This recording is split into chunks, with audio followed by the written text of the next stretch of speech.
और एसआईआर का मैटर आगे बढ़ चुका है। जी हां, एसआईआर का मैटर वेस्ट बंगाल में इस तरीके से आगे बढ़ चुका है। नोटिस आया है to break down the house within 250 within by 4 PM there were bulldozers outside there were people messaging us कि लोग बंद कर दिए हैं एंड दे केप्ट सेइंग कि सीएम आ रहे हैं और रोड बंद कर दिया है। फिर हुआ कि कोई हमें बुलडोजर का मैसेज भेज रहा है, वीडियो भेज रहा है, that is when we panic. Demolish से पहले हमको तो खाली करने का मौका मिलना चाहिए, हम तो सिटीजन है ना यहाँ का। तो एक सा आप बोलेंगे 1 घंटा में हम डिमोलिश कर रहे हैं। Where is the stay order, where is what is happening, where is the law? Normal citizen के लिए कोई लॉ? चीफ मिनिस्टर ने ऑर्डर दिया है, सब बात सही है, पर एक इंसान का, एक सिटीजन का तो बेसिक राइट होता है, एक मौका तो मिलना चाहिए प्रूफ। सर, अगर मैं ये पूछती हूँ कि आप जिस घर में रहते हैं वहाँ आग लगने से कोई कैजुअलिटी हो जाती है तो क्या आपके पूरे घर को तोड़ दिया जाता है?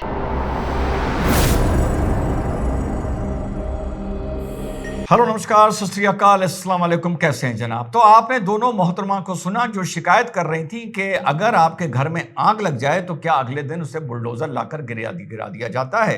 कानून की बात कर रही थी, संविधान की बात कर रही थी, आम नागरिक की बात कर रही थी, वगैरह वगैरह। बिल्कुल सही बात है। अगर किसी के घर में आग लग जाए तो अगले दिन बुलडोजर लाकर उस घर को नहीं गिराया जाता है, इसमें कोई डाउट नहीं है। अब जरा ये मामला समझ लेते हैं। ये मामला कहां है? ये मामला है कोलकाता का, जे.जी. खान रोड का, और तिलजला ये इलाका कहलाता है। ये पूर्णतः एक रेजिडेंशियल एरिया है। आमतौर पे आप लोगों ने देखा होगा इस तरह के जो रेजिडेंशियल एरिया होते हैं, आमतौर पे उसमें नीचे दुकानें होती हैं और ऊपर उसमें कारोबारी रह रहे होते हैं, या कभी कभी होता है नीचे भी दुकान होती है, ऊपर भी दुकान होती है। इतना हम लोगों ने देखा है और मैं बिल्कुल न्यूट्रल बात करूंगा। आपको पता है कि ये मोहतरमा जो जिस अपने घर का जिक्र कर रही हैं कि घर में आग लग जाने पर क्या घर को बुलडोजर से गिरा दिया जाता है, जो सुनने में बिल्कुल सही बात है, नहीं गिराया जाता है। इनके घर में लेदर गुड्स की फैक्ट्री चल रही थी। लेदर गुड्स की फैक्ट्री, जहां पहले से कई शिकायतें थी, लेकिन जाहिर सी बात है कोई उन पर कार्रवाई नहीं हुई थी।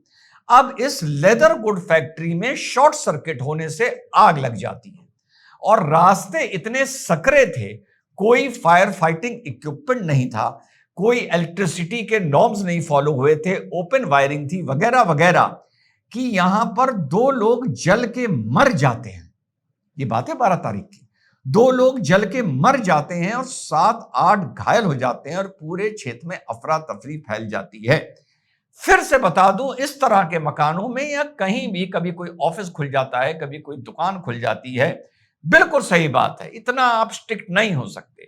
पर यहां पर लेदर गुड्स की फैक्ट्री चल रही थी, उसकी बदबू, उसकी गंदगी, वो तो सब छोड़ दीजिए, क्योंकि उस समय निजाम दूसरा था, आज निजाम दूसरा है। बुलडोजर पहुंचते हैं और वहां पे इस पूरी बिल्डिंग को जाकर ध्वस्त कर देते हैं, और साथ साथ में यह भी ऑर्डर होता है कि इस पूरे क्षेत्र में देखा जाए कहां कहां मैन्युफैक्चरिंग यूनिट चल रही हैं। और यहां के जो 2 मालिक थे, शेख डेल्टा लेदर के नाम से इनकी कंपनी थी, शेख नसीर और मोहम्मद सामिर, इन दोनों को गिरफ्तार साथियों कर लिया गया है। नक्शा पास नहीं था, फैक्ट्री चलाने का परमिशन नहीं थी, फैक्ट्री को लेकर फायर फाइटिंग, इलेक्ट्रिकल को लेकर, किसी चीज को लेकर जैसा इंतजाम होता है पानी का, सैंड का, वगैरह वगैरह, यहां पर साथियों कुछ भी नहीं था। इस मारे इनकी बिल्डिंग यहां पर ये आग लगने के बाद और लोग मरने के बाद तोड़ी जा रही है। अब मैं पूछता हूं कि जो मोहतरमा का जवाब था, फिर वही पुरानी बात आएगी जो वो कानून की बात कर रही हैं, संविधान की बात कर रही हैं। फिर से दोहरा दूं यार, किसी के घर में नीचे कोई दफ्तर चल रहा है, कुछ चल रहा है, कोई दुकान चल रही है, फिर भी समझ में आता है हमारे भारत में। लेकिन रेजिडेंशियल एरिया में तुम यार लेदर गुड्स की फैक्ट्री चला रहे हो। और इसके साथ साथ ये भी बता दूं कि वेस्ट बंगाल की सरकार एसआईआर के मामले को और आगे बढ़ाती नजर आ रही है। मामला ये सिर्फ वोटिंग तक नहीं रुकता नजर आ रहा है, और वेस्ट बंगाल के साथ साथ बिहार की सरकार भी, समझ लीजिए, दोनों जुगलबंदी में चल रही हैं और एसआईआर का मैटर आगे बढ़ चुका है।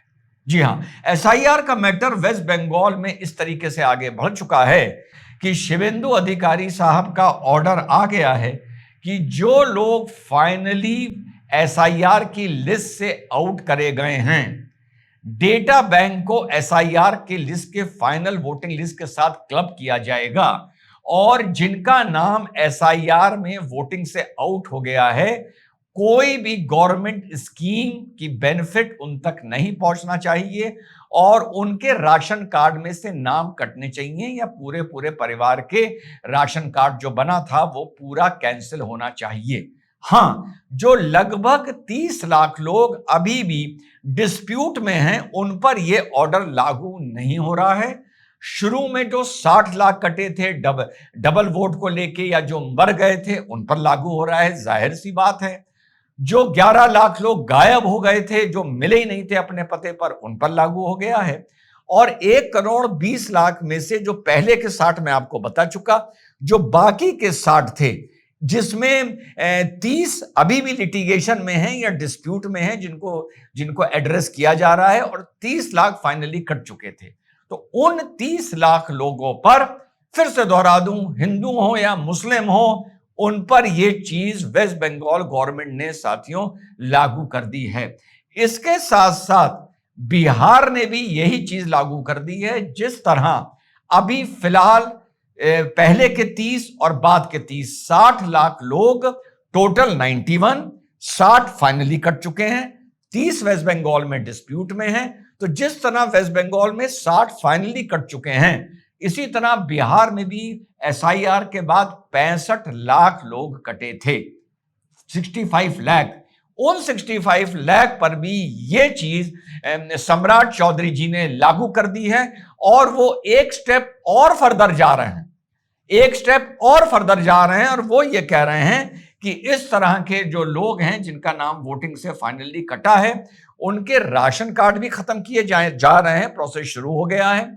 साथ साथ उनके जो बेनिफिट्स पहुंच रहे थे वो खत्म किए जा रहे हैं किसी भी तरीके से। जैसे मान लीजिए आप वहां पर मनरेगा में लिस्टेड थे, लेकिन अब आप एसआईआर में नहीं हैं, तो मनरेगा जो है वहां पर आपको उसका बेनिफिट नहीं मिलेगा।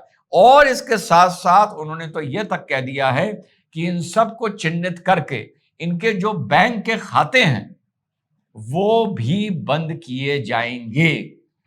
और इसके बाद बिल्कुल तय है कि यह मामला जाकर आधार कैंसिलेशन पर अब नजर आ रहा है, यह जाकर साथियों रुकेगा। तो यह अब मामला जो है एसआईआर का, यह वोटिंग तक ना रुककर आगे बढ़ रहा है और जाहिर सी बात है और भी राज्य इसको फॉलो करेंगे और आने वाले वक्त में यह एक बहुत बड़ा मुद्दा बन सकता है और कंट्रोवर्शियल भी बन सकता है। तो इस मुद्दे पर आप लोगों को साथियों अपडेटेड रखूंगा। पर चलते चलते ये बता दूं कि आप जो मोहतरमा कानून की बात कर रही थी और संविधान की बात कर रही थी और अपने अधिकारों की बात कर रही थी, थोड़ी बहुत तो मेरे भाई दुकान चल जाती है, लेकिन आप फैक्ट्री डालकर, वो भी लेदर की फैक्ट्री डालकर, अपने अगर घर में बैठोगे और उसके बाद आप कानून की बात करोगे और अपने अधिकार की बात करोगे, तो ये तो यार वाकई बेईमानी मानी जाएगी। अब कोई मानता है, कोई अगर ये कमेंट करता है, तो क्या बीजेपी सरकार टारगेट कर रही है? तो यार बात यह है, आप वोट दें या ना दें बीजेपी को, मुसलमानों को संबोधित कर रहा हूं, बिल्कुल सही बात है, लेकिन दोनों में आपस की लड़ाई में तय करके देखो कि पहले जनसंघ को या बीजेपी को पहले टारगेट करना किसने शुरू किया था। वोट ना देना अलग बात है, टारगेट करना अलग बात है। तो कहीं ना कहीं तो आपने भी टारगेट किया था मेरे भाई, और करते भी हैं। जय हिंद, वंदे मातरम, खुदा हाफिज।